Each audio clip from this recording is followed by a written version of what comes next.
Welcome to Nordic Coffee Chats with Kathy and Leslie. So today I'm going to be asking Kathy a little bit about her life here in Denmark. So Kathy, tell us, how long have you been in Denmark? It will be 17 years this summer. So pretty much the same as me, really. Yeah. And Exactly. and what brought you to Denmark? My husband, literally. So I am also a love pat. I came to Denmark not because of work, not in search of a better life, but because I met my husband and we decided that it would be easier for me to move to Denmark. And where did you move from? I moved from Poland, but that was after I had repatriated myself to my home country from the United States. So my story is a little bit complicated. Maybe not complicated, but I've been on the move since I was 8 years old. Did you move with family? Did they move around the world, or were you pretty much in the United States? And you're originally from Poland, right? I was born in Poland, lived in Poland up to the age of 8, and then we emigrated with my parents to Germany. So that was after the martial law was lifted in Poland in the 80s. And we were in Germany for almost 2 years waiting for visas to then travel to the United States. And then when we got our visas, we moved to Chicago in the US, where I grew up. My formative years were there. So from the age of 10 to 21, I was in Chicago, and then had, I think in high school already, I was thinking I need to finish school and move myself back to Poland. I wanted to go home. And that's what I did. So I went back to Poland where I studied, and it turned out not to be fully home. Yeah. Was it hard to go back actually and repatriate? It was extremely difficult. So I went on my own, thinking I'm going to start studying at the university. It is my mother tongue. Things will be easy. My family's there. And it was immensely difficult. What I found out very quickly, the Polish I was speaking at home was definitely different from university language Polish that was used. So that was hard. I spent many nights with a Polish dictionary trying to work on my notes. And yeah, it was just a whole ordeal. But I was blessed with amazing, beautiful young people that I met, and they were super helpful. So that part was difficult. And also it was a lot of culture shock, that reverse culture shock, because my idea of how Poland was and the nostalgia that I carried with when I moved was definitely in a way a negative. The reality was very different. It was a different country. A lot of my family members had passed. So what I was looking for, I think, was, the childhood nostalgia that was gone. So it was harsh reality that hit me, but it was probably one of the best things I did for myself as well. So how did you end up in Denmark? Where did you meet your husband then? Another good story.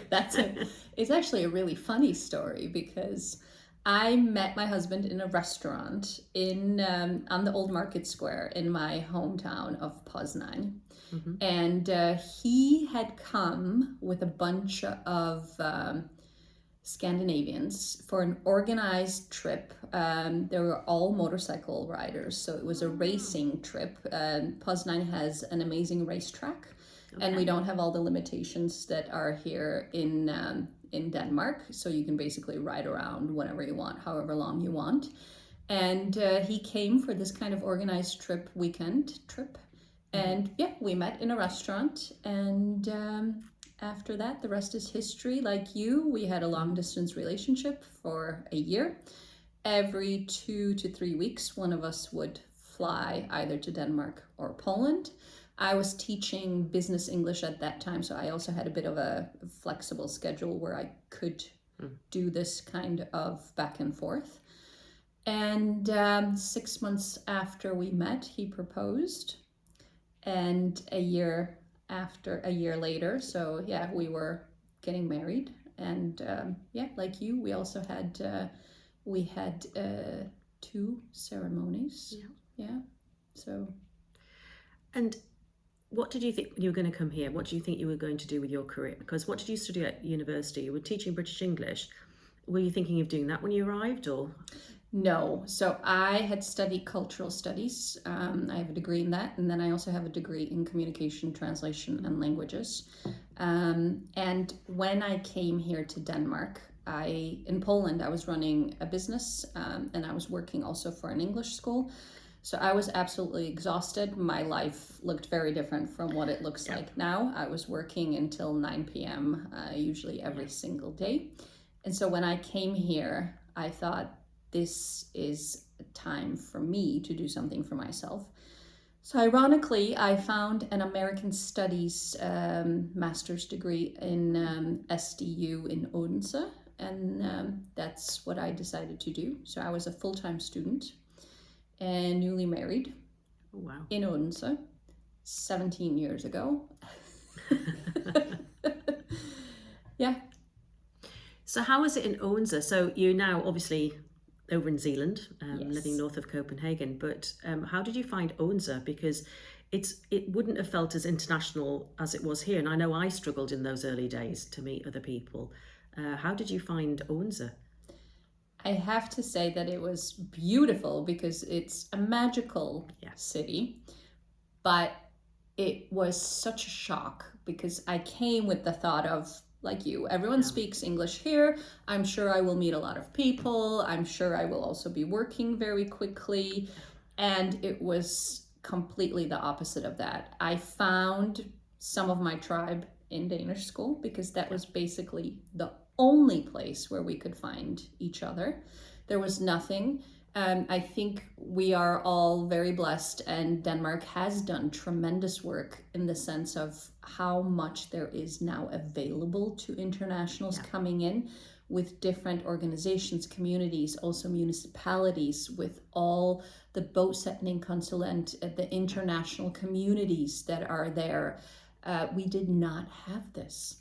So there was absolutely nothing. I remember that at one point, some of us started thinking, oh, it would be great if we had this association for internationals. I remember we went, I think, even to the municipality. Oh, wow. And everyone was saying, you can try that. You can set it up. So there was really no interest in this community of internationals. And I don't think anyone saw the potential and value that is now something on the radar, not just companies, but also, I think, cities.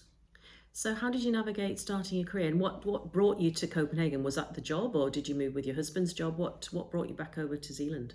So before we came to Zealand, we moved to Kolding. We've been all around. Bornholm is the last place we have on our list.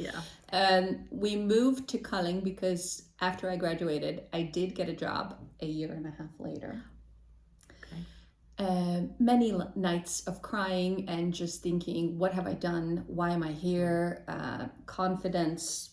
Oh, yes. Yes.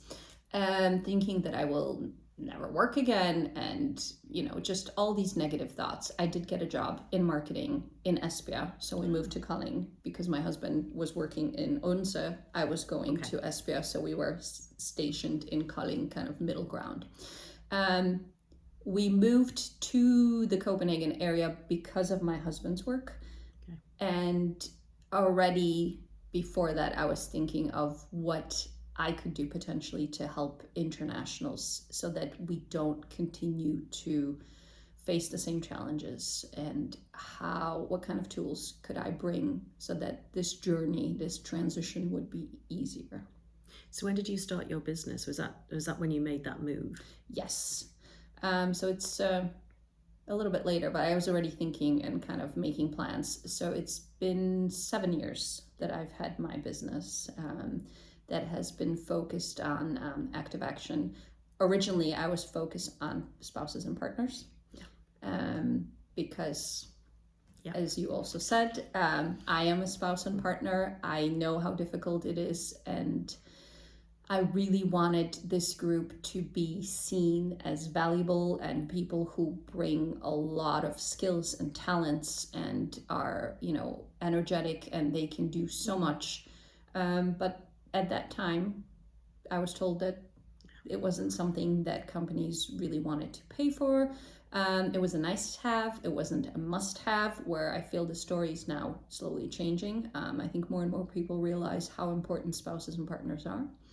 So then I focused more on intercultural awareness and communication. So working with companies, working with universities, and also municipalities to help people understand each other better so that they can work and thrive together. And how has that journey been for you? Because I mean, I know that probably wasn't what you'd planned to do when you arrived here. So how did you feel like it just developed organically as you were going through and sort of experiencing this all yourself? And that's obviously a passion of yours. So how did it develop? Did you feel like it's just been a natural thing for you, or? I think it was very, very natural. Even earlier than me moving as an adult to Denmark, and I would say even earlier than me having my repatriation experience as a young adult, I watched my parents and my aunt, because they were all immigrants at that time. And I was aware, I think even as a child, that there were a lot of struggles, that there were a lot of challenges, and that they really didn't have any tools or the awareness of what was happening, how to manage that. So I think it's very deeply rooted in me, and it was important for me to find out, not just for myself, but I think also going back to family and seeing so many other internationals, what can be done. Yeah. And you've built yourself a nice community now. You've built yourself a good career. The company's going well. How did you find your community? I always say, how do you find your tribe? How did you build that? I would say, like you, I was very proactive. So I think I realized early on that no one is going to knock on my door and say, hi, would you like to come along to this event or to see how this community is? So I was active in the sense of going out. I did many different things. I remember in Odense, I did a volunteer job at a photography conference, or, just to get out, just to meet more people, to make some contacts. I think now I'm a lot more strategic in the sense of think about what you want to do and look at those types of communities or networking groups. But back then, I think for me, it was just important to meet people, to get out of the house, to be active, to feel that I'm doing something. So definitely searching and looking on my own. And then through meeting certain people, those people would say, hey, I know this person, you should meet them, or we should go out to a dinner. So I think the moment you just start, then things start to flow. So it's important to be really active.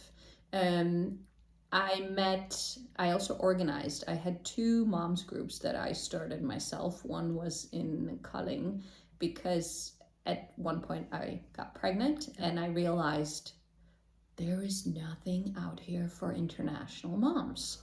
So I wrote to the Triangle region and I said, I'm thinking of starting this international moms group. Would you be willing to share this just so there's an outreach?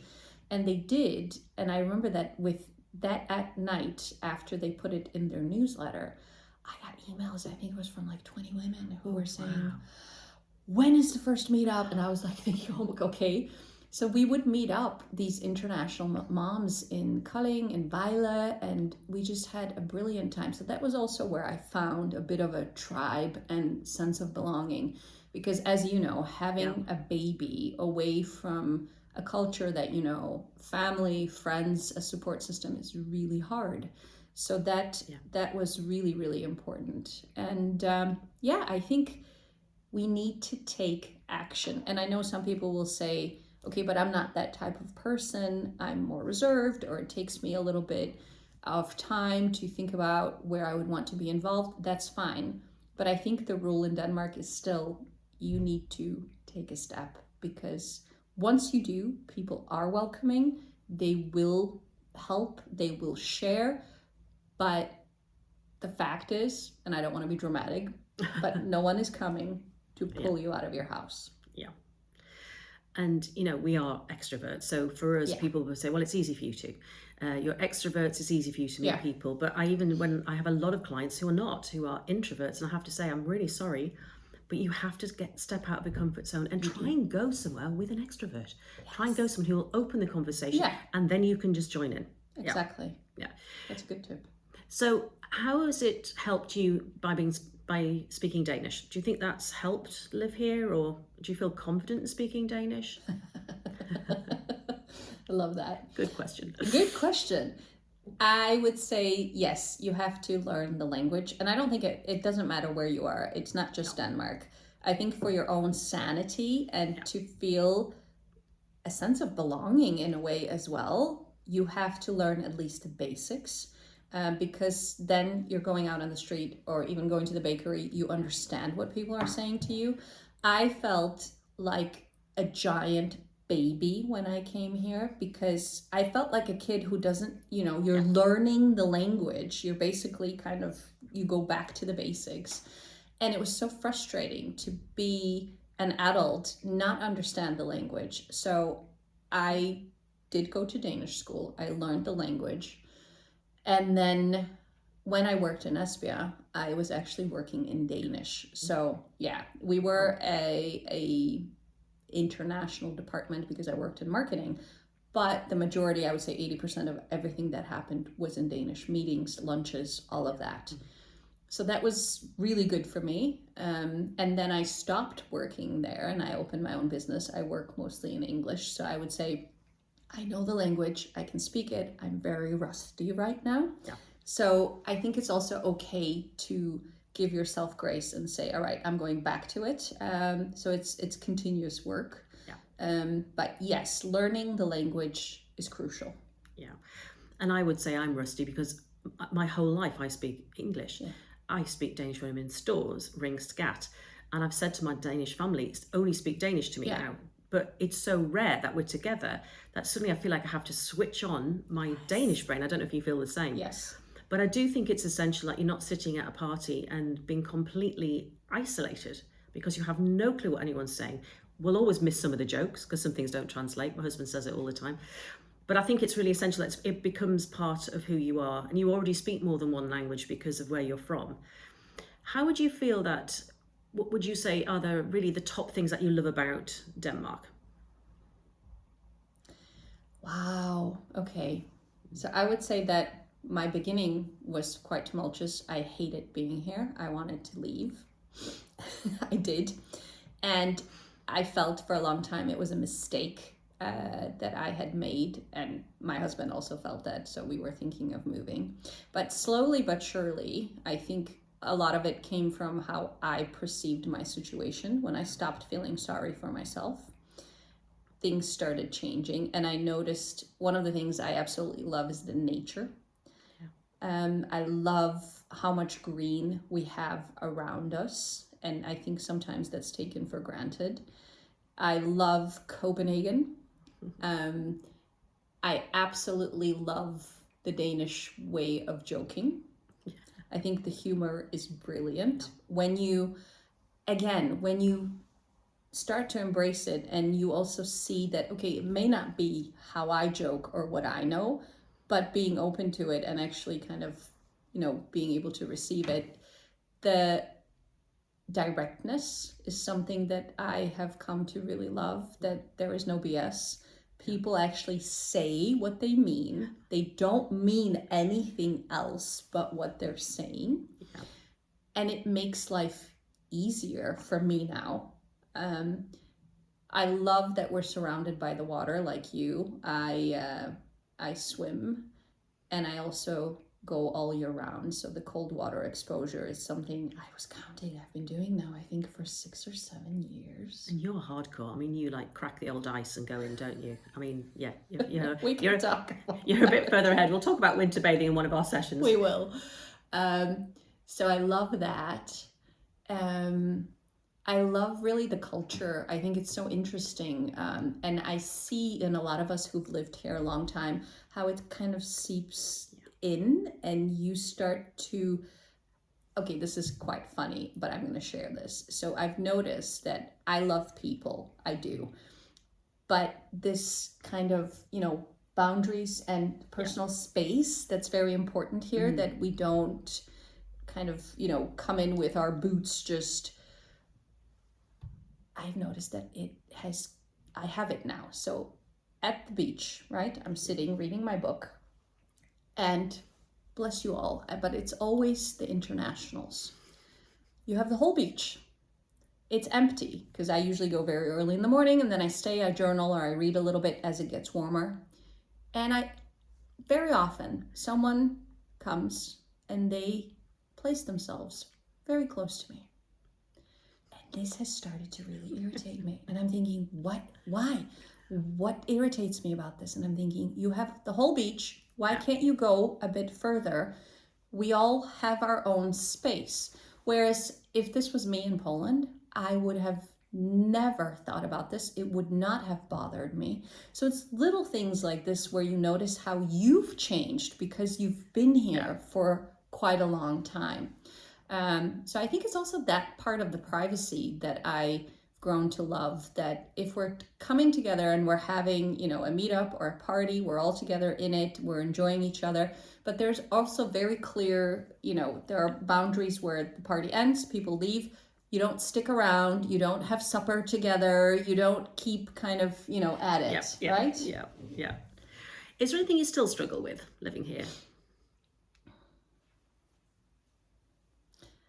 I think I struggle with the fact that it's so hard for us as internationals to really kind of jump in and be a part of life, communities, that there are still challenges. I think that's where on a personal level and professional level, I find it a bit difficult, and I still wonder why that is.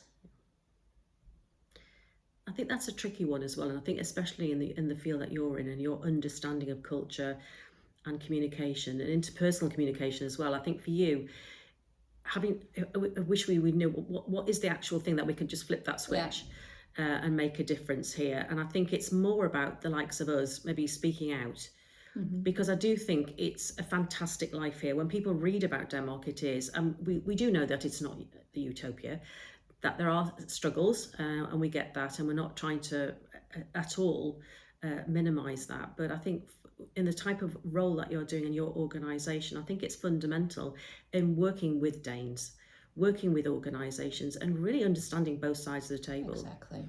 Because when I started teaching English to Danes, I go, oh, that's why you do that. That's not what I thought. And I learned a lot in those early years of teaching English to Danes. I learned a lot about the Danes, even though I'm married to one and have a whole Danish family.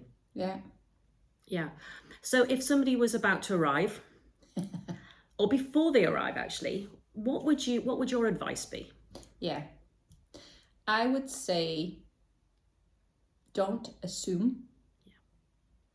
I think that's probably one of the biggest downfalls, and we all do it. It's not to point fingers at anyone. I think we come with our own cultural upbringings, experiences, not necessarily from our homeland, but we assume things, right? We assume that people behave like us. We assume that people know what we know. We assume that their behavior is based on certain values. So here I would say, don't assume, ask, have conversations, do your homework. Denmark is an amazing place. I absolutely love it. It's fantastic for living, raising kids, having a business. It is, but you also have to do your research. And before coming, I would say this is crucial. So talking to a lot of different people, reading, there's a lot online now that you can find out. And it's not just, work-life balance. It's so beautiful and amazing. Come to Denmark. There are a lot of really valid websites and podcasts and articles where you can really find out a lot. And definitely talk to the people who are already here if you can, because they will also give you, it's their own story, but they will give you more of, ups and downs. So it's not all with the rosy tinted sunglasses. That would be one thing. Be willing to put yourself out there, to take initiative. It is true, Danes are so welcoming, they're so open, but they will not offer this help to you just because you've arrived. So the key is you try something yourself first, and if it doesn't work, then you can go and say, hey, I've tried this, I'm not really getting anywhere. Do you think you could help me out with this or that, whatever it is that you need? Be active, be present. I think it's much easier now. There are a lot of communities, there are a lot of events, as you said, Leslie, in your episode, on LinkedIn, on Facebook, massive amounts of things going on and happening. So get out there, be part of, because that's how you will meet people and you will have a support system. So it's very much a proactive approach, I would say. Yeah. Kathy, thank you for sharing your story. Thank you for inspiring me again about how amazing this place is. And I'm so glad we met, 10 plus years ago in a little cafe in Copenhagen. We can thank Heather for that, for introducing us. And we just want to thank you all for listening, and we look forward to chatting again on our next episode. So don't forget to click the subscribe button. Yes. See you soon. See you soon. Thank you.